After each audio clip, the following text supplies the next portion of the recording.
quan em truca l'Àngel i parlo amb el Manu, amb la gent de la Perla i m'encarreguen fer l'adaptació, que el primer que et trobes a les mans és un material conegut mundialment, molt bo, per tant un material molt sensible.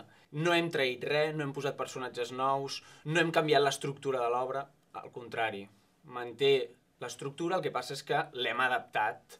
Volem això, no? Que agradi a un nen de 6, 7 anys o 2 anys, bueno, perquè ens entenguem 4 anys, fins al nen de 70 o 80.